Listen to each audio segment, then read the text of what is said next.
So part 2 of our Totally Not E3 taking place in September, of course, just wrapped up the Sony State of Play presentation following the Nintendo Direct presentation, which we already made a video on. Make sure you go watch that. And then I made another video, so make sure you go watch that too. And now this is the third video of today, so there's lots of RGT content for your consumption. How did this State of Play fare though? I mean, there was some stuff here. Let's just go ahead and talk about it. Baby Steps started things out, which is a game that's like physics based, and you're like walking around, and there was I think the trailer was supposed to be funny with like cussing in it and stuff, and like, yeah, okay, like not really a banger way to start things out. It's pretty much a game that I feel like people will stream, but as far as playing in their actual downtime and stuff like that, I don't know. It doesn't really seem like a game I'm gonna play. It'll be coming out in summer of 2024. A big announcement was up next. Roblox is coming to PlayStation 4, hopefully without that oof sound effect, or else Tommy Tallarico will be coming after you. It has cross-platform support. Yes, I did say PlayStation 4, but that does mean it's also compatible with the PlayStation 5, just probably won't be taking any sort of features, exclusive PlayStation 5 features or anything like that. You got a PSVR 2 like I did and feel like you wasted your money? Well, hey, Ghostbusters VR, which I didn't get the subtitle name of it, was showcased once again. I remember seeing this game before. I think it's also coming out on MetaQuest as well, so I don't know. I'll probably get the PSVR 2 version so I can dust off my old PSVR 2, but this game looks freaking cool. Online multiplayer. It looks way better than that other Ghostbusters game we got. There's actually a story in it. There's all sorts of new traps you can do, all sorts of new abilities that you have. I'm really stoked on this. This was actually one of the highlights of the presentation for me. And it'll be coming out on October 26th. So next month, I will finally dust off my PSVR 2 and play this game. Next up was Resident Evil 4 VR. Like, I don't know, it's a nice upgrade to the game, but I've already played the game quite a bit, and I got the game on the Xbox Series, so I don't know, like I do want to experience this because I think it'll be a cool experience, but I'm not willing to shell out like a full price tag for it. If I see the game on sale, like maybe around Black Friday, I might pick it up on the PlayStation 5, and then I could do the PSVR stuff with this game. But you know, it does look cool. And they also showed off the Separate Ways DLC. Finally comes out on September 21st, so next week. Now that I'm definitely going back for, but I mean, I'm just going to play the Xbox version of it. And Mercenaries is also coming out on September 21st. So we get the complete PlayStation or the complete Resident Evil 4 experience now with things like the Separate Ways, with things like Mercenaries. So cool stuff here. You know, the VR is nice, but at this point, I can't help but feel like I've seen this presentation before. Like, isn't this like exactly like the State of Play showcase that they did over the summer? Avatar was up next. Okay. I think Avatar looks visually stunning. Like, I don't know anything about these games. I don't know about the franchise. I've never seen the movie, but I think the game does look pretty cool. I like sort of the fantasy element of it because it's like a big sort of pretty world, but with fantasy elements instead of trying to be realistic all the time like we've seen with God of War and Horizon, which, you know, it's great aesthetic, but I like to see, you know, a little bit of creativity in there as well if it suits the game. This is coming out on December 7th. Let me know in the comments section if I should pick this up and review it, or if I should try to get a review code to review it, because this is a game that I'm actually very interested in. Ghost Runner 2 was up next. Didn't we already see this over this? Like, I feel like this was in PlayStation's last presentation. I don't know. Maybe I'm wrong. It does look good. You know, it's got enhanced graphics, some new mechanics thrown in. Still that runner-based gameplay. It comes out on October 26th. There is a demo available today, however.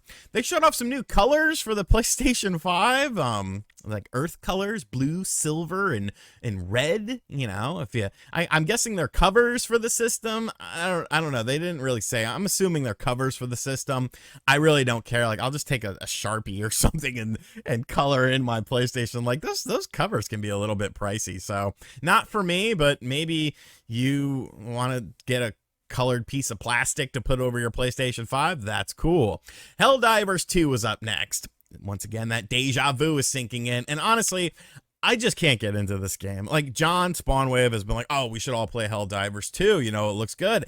And I just don't see it. Like, it looks fine, but it looks like something we've played like a million times before. The frame rate I don't know, it seems a little bit dodgy as well. And for this trailer, they decided to do like a fake online gameplay situation where like the people were talking to each other like, oh, I am getting shot, please come help me. It was so horrible. It's like, where are the random slurs? Like, come on, have you ever played a video game online? Like, it was just so unrealistic and so cheesy. Like, it's fine if you're into Helldivers 2.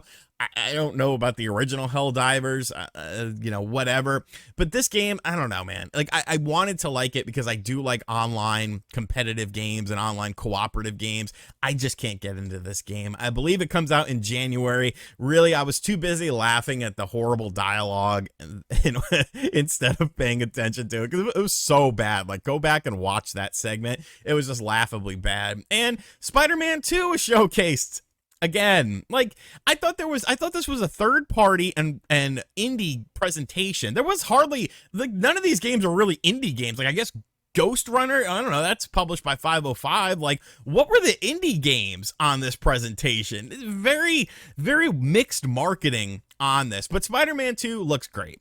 Coney Island looks freaking great. You know, they showed off some of the new features. They showed off some of the new suits and the unlockable tech for the suits. The visuals look amazing. You know, I think this is going to be a visual masterpiece. They touted the power of the SSD that allows you, you know, quick transformations from areas and stuff like that. Almost seamless, I believe, is what they called it. Like, great. I'm sold on Spider-Man 2. I've been sold on Spider-Man 2.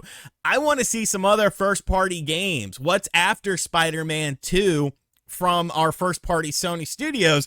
And this was not the presentation for it.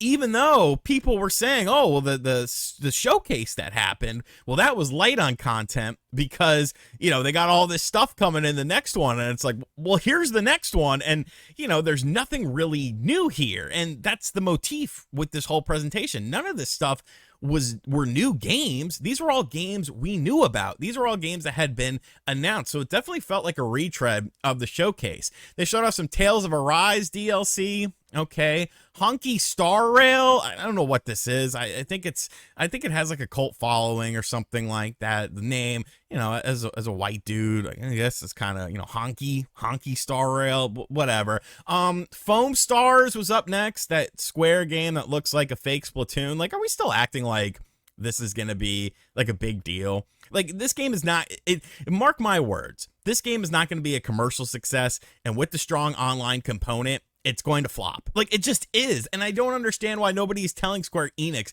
That's the problem with the video game industry. You see all these studios shutting down and all these companies losing hand over fist and money because no one is there to be like, hey, I don't know if this is a good idea. Like, you're trying to capitalize on the Splatoon thing. I get it. But if you're putting a substantial budget into this, are you going to get that rate of return? I don't know. And then we had our final games, Final Fantasy VII Rebirth, which we saw at the last state of play thingy.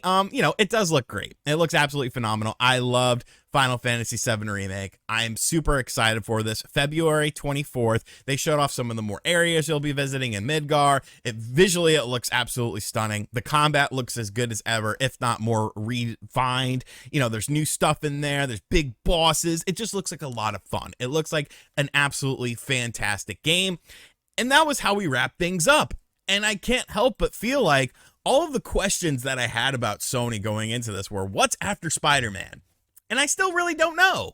I mean, I know it from a third-party perspective, but imagine if Sony did not have any third-party support. Like, this looks like Xbox One territory of first-party support. Like, what's going on here? Where are the games for 2024? And I feel like if you're showing off a game that's coming out in summer of 2024 with baby steps to start things off, does that mean that Spider-Man is the big Sony game for this year and the first half of next year? Because you could kind of count Final Fantasy VII Rebirth, which does look great, but it's not a first-party game. You know, are you going to count Helldivers 2 in there? It is a console exclusive for PlayStation, but like, what are these other studios doing? Like, what games are being made? That's what I want to see, because if I'm talking about taking the potential of the PlayStation 5 and fully utilizing it, it's going to be these first party studios like you're seeing with stuff like Spider-Man 2.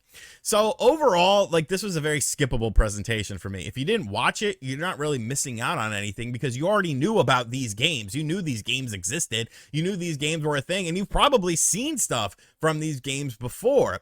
It was fine for what it was. It was tight. It was snappy. There wasn't a lot of downtime. It was about 23 minutes or so. But I don't know, man. It just seems like I still have the main question. What is Sony doing? Where are the big Sony titles? And this did absolutely nothing to answer those questions. And you have to assume this is probably the last state of play for 2023. So when are we going to learn about those 2024 games? Let me know in the comment section down below how you felt about this. I didn't hate this presentation or anything. It was just all very familiar to me because it was the same stuff we saw over the summer, just maybe a bit more enhanced or like different areas and stuff. I wanted some new stuff. I wanted some exciting stuff, some stuff that we hadn't heard of before, and we definitely didn't get that from this presentation. And as always, guys, thank you for checking out this video. If you're new to the channel, be sure to hit that subscribe button. I'm sure people will get mad at me in the comments for speaking the truth, but hey, they got mad at Jesus too, didn't they? I'm not comparing myself to Jesus, but I mean, they got mad at him. They tried to get mad at him, killed him. You can kill me over my PlayStation 5 state of play thoughts? You might, because gamers are psychos. And as always, I'll catch you guys on the next video.